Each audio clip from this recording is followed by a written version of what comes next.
This channel does not promote any violent, harmful, or illegal activities. All content provided by this channel is meant for an educational purpose only. Brought to you by V-Guard, co-powered by Sensodyne O Bhimal, বলো কথা Keshari. Associate sponsor Ultratech Cement। বাংলাদেশের সাংসদ খুনের ঘটনার তদন্তে ফের new টাউনের আবাসনে ফরেনসিক দল। মঙ্গলবার উদ্ধার হয় কিছু মাংসপিণ্ড। সেই মাংসপিণ্ডই কি বাংলাদেশের নিহত সাংসদের? বাড়ছে রহস্য। ইতিমধ্যেই সেপটিক ট্যাঙ্ক থেকে উদ্ধার মাংসপিণ্ড পাঠানো হয়েছে ফরেনসিক পরীক্ষার জন্য। তদন্তকারীরা 7 থেকে 10 দিন পর রিপোর্ট হাতে পেলে ডিএনএ নমুনা সংগ্রহের জন্য নিহত সাংসদের মেয়েকে ভারতে আসার অনুরোধ করা হবে। নদিয়ায় বিজেপি কর্মীকে মারধরের অভিযোগ তৃণমূলের বিরুদ্ধে। রড বাঁশ দিয়ে হামলার অভিযোগ। নদিয়ার কোতোয়ালি থানা কৃষ্ণনগর হাট সংলগ্ন এলাকার ঘটনা। সঠিক ব্যবস্থা না নেওয়া হলে বৃহত্তর আন্দোলনের হুঁশিয়ারি বিজেপির। তদন্তে কোতোয়ালি থানার পুলিশ। ভোটার স্লিপ বিলির সময় বিজেপি কর্মী সমর্থকদের মারধরের অভিযোগ। ঘটনায় উত্তপ্ত ক্যানিংয়ের মধুখালী গ্রাম। অভিযোগ, হঠাৎ তাদের উপর হামলা চালায় তৃণমূল আশ্রিত দুষ্কৃতী। আহত বিজেপি কর্মীদের হাসপাতালে নিয়ে যাওয়ার সময় রাস্তা আটকে ফের হামলা চালানো হয় বলে অভিযোগ। ঘটনায় তৃণমূল পঞ্চায়েত সদস্য স্বামীকে আটক করেছে ক্যানিং থানার পুলিশ।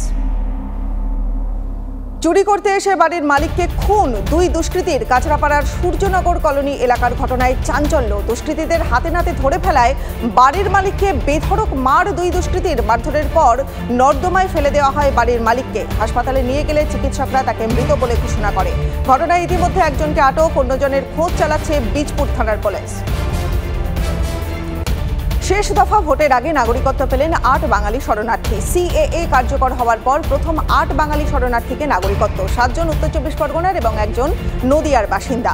নতুন আইনে এই 8 শরণার্থী নাগরিকত্বের আবেদন করেছিলেন। বুধবার এই দফা ভোটের আগে বিজেপির ড্রোন শো।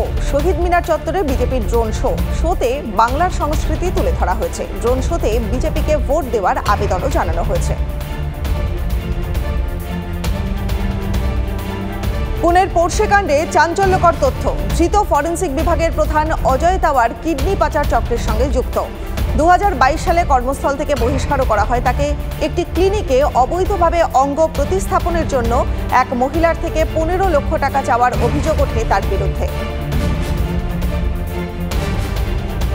জল অপচয় করলেই 2000 টাকা জরিমানা। জল সংকট মোকাবেলায় বড় সিদ্ধান্ত দিল্লির আপ সরকারের। জল অপচয় রুখতে নজরদারির জন্য 200টি দল মোতায়েন করা হয়েছে।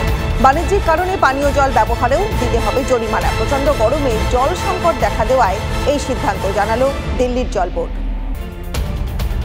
প্রবল গরমে পুড়ছে রাজস্থান, হরিয়ানা, মধ্যপ্রদেশ, উত্তরপ্রদেশ এবং Bihar.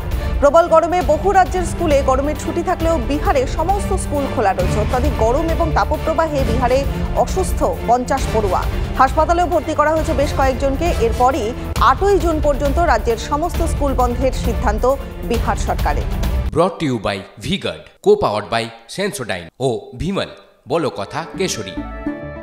Associate sponsor Ultratech Cement।